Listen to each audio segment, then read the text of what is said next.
इस अहम केस और इस फैसले पर बात करने के लिए हमें ज्वाइन कर चुके हैं इस्लामाबाद के ब्यूरो चीफ इफ्तिखार शराजी साहब। इस पर बात करेंगे। इफ्तिखार शराजी साहब, फैसला आपके सामने है, लेकिन मैं बात करना चाहूंगी chief justice of Pakistan justice Qazi Faez Isa के रिमार्क्स पर, जिन्होंने कहा कि 5 जेंटलमैन की दानिश 326 की पार्लियामान पर कैसे गालिब आ सकती है कि पार्लियामेंट के फैसले को हकारत की निगाह से ना देखा जाए। उन्होंने कहा कि जब दिल चाहता है कि में हो तो ताहयात नहल कर देते हैं और जब मूड नहीं है तो नाहली खत्म कर दी जाती है। कितने अहम रिमार्क्स हैं ये?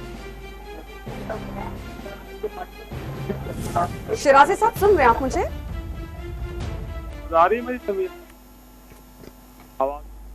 हम कोशिश करते हैं एक बार फिर राब्ता करें इस्लामाबाद के ब्यूरो चीफ इफ्तिखार शराजी साहब से और इस अहम केस के अहम फैसले से मुतालिक उनकी राय भी जानें। इसी से मुतालिक आपको बता दें कि सुप्रीम कोर्ट ऑफ पाकिस्तान ने आइन के आर्टिकल 62(1)(f) की तशरीह का फैसला सुनाते हुए ताहयात नाअहली खत्म कर दी है। इस्लामाबाद के ब्यूरो चीफ इफ्तिखार शराजी साहब हमारे साथ मौजूद हैं, इस पर उनसे बात करेंगे। इफ्तिखार शराजी साहब, कितना अहम फैसला है और कितना रिलीफ मिला सियासतदानों को?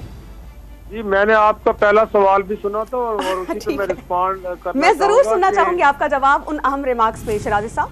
जी बिल्कुल ऐसे ही है। मैं तो सद एहतराम के साथ जस्टिस काजी फैसल साहब से ये कहूंगा कि इस पार्लियामान ने इस बात को कबूल किया हुआ है कि वो 5 जज साहबान हो, वो 7 हो, वो 13 हो, वो 17 हो, वो आइन की तशरीह का हक रखते हैं। गोया कि एक तयशुदा असूल है कि अगरचे आइन तो पार्लियामान में बैठे 342 अरकान बनाते हैं, उनकी अक्सरियत बनाती है 2/3, लेकिन उसकी तशरीह का हक इस पार्लियामान ने सुप्रीम कोर्ट ऑफ पाकिस्तान को दिया और इससे पहले कई मौक़ों पे सुप्रीम कोर्ट ऑफ पाकिस्तान आइन की तशरीह कर चुकी है। तो लिहाजा उनकी जानिब से ये कह देना बड़ा एक अजीब सा लगा है। सिर्फ ये भी नहीं, बल्कि जब उन्होंने ये कहा कि डिक्टेटर्स जर्नल्स अपने लिए जो सादिक और अमीन का मयार क्यों मुकर्रर नहीं करते,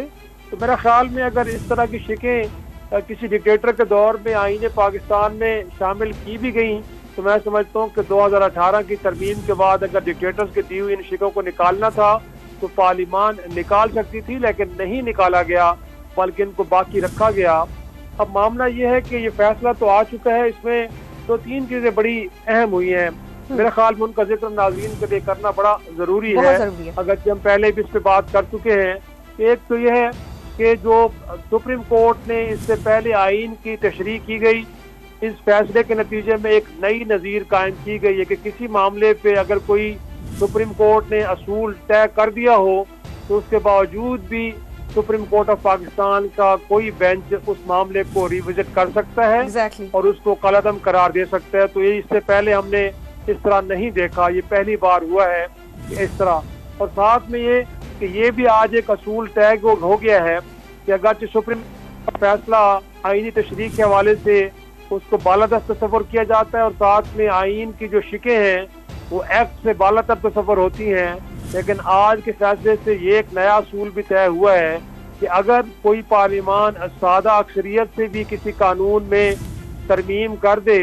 तो ज़रूरी नहीं है कि 2/3 अक्सरियत से आइन में तरमीम की जाए, बल्कि उस तरमीम को भी दुरुस्त तस्वर किया जा सकता है और सुप्रीम कोर्ट उसको जायज़ तस्वर करके उसकी बुनियाद पर कोई फैसला दे सकती है। और साथ में एक और भी हम कह सकते हैं कि एक नया जो पेंडोरा बॉक्स खोला गया है वो ये कि अदालत पिक एंड चूज भी कर सकती है। गोया कि इस इलेक्शन एक्ट के अंदर एक तरमीम और भी हुई है जिसमें इलेक्शन की तारीख देने से मुतालिक सदर पाकिस्तान का जो आइनी किरदार है उसको अमलन PDM की हुकूमत ने ख़त्म कर दिया था, लेकिन खुद सुप्रीम कोर्ट के सामने जब इलेक्शन की तारीख देने का मामला आया तो उसी सुप्रीम कोर्ट ने इसी काजी साहब की सरबराही में 3 रुकनी